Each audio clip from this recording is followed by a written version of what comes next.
અમરેલીમાં ઉમર ખાલિદના સમર્થનમાં પુસ્તક વિમોચન શ્રીનિવાસન જૈન અને જિગ્નેશ મેવાણી સહિતના નેતાઓ રહ્યા ઉપસ્થિત। નવી દિલ્હી સ્થિત પ્રેસ ક્લબ ઓફ ઇન્ડિયા ખાતે દિલ્હી રમખાણોના આરોપી ઉમર ખાલિદના લેખો અને તેમના સમર્થનમાં લખાયેલા નિબંધોના સંગ્રહ સમાન એક પુસ્તકનું વિમોચન કરવામાં આવ્યું હતું। ભારત વિરોધી પ્રવૃત્તિઓ અને કાશ્મીર મુદ્દે વિવાદાસ્પદ વલણ ધરાવતા ખાલિદને મહિમામંડિત કરતા આ પુસ્તકના લોકાર્પણ કાર્યક્રમમાં પૂર્વ પત્રકાર શ્રીનિવાસન જૈન મુખ્ય અતિથિ તરીકે ઉપસ્થિત રહ્યા હતા।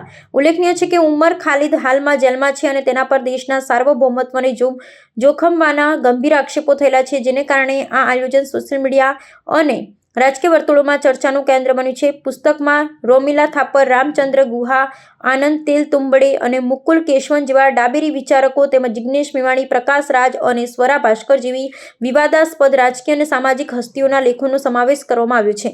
કાર્યક્રમ દરમિયાન વક્તાઓએ ઉમર ખાલિદને લોકશાહીના રક્ષક તરીકે રજૂ કરવાનો પ્રયાસ કર્યો હતો, જેની સામે અનેક નાગરિક સંગઠનોએ આકરો વિરોધ નોંધાવ્યો છે।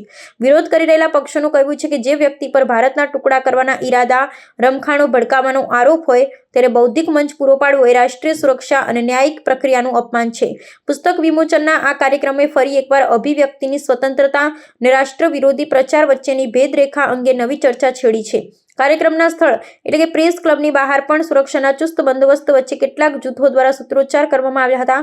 આ પુસ્તકમાં ઉમર ખાલિદ દ્વારા જેલમાંથી લખાયેલા પત્રો અને લેખોને પણ સ્થાન આપવામાં આવ્યું છે, જે ભારતીય ન્યાયતંત્ર અને કાશ્મીરના અભિન્ન અંગ હોવા સામે સવાલો ઉઠાવતા હોવાનો આક્ષેપ થઈ રહ્યો છે। આગામી દિવસોમાં આ પુસ્તકના વિતરણ અને તેના વિષય વસ્તુ અંગે કાયદાકીય પડકારો ઊભા થાય તેવી શક્યતા નકારી શકાતી નથી।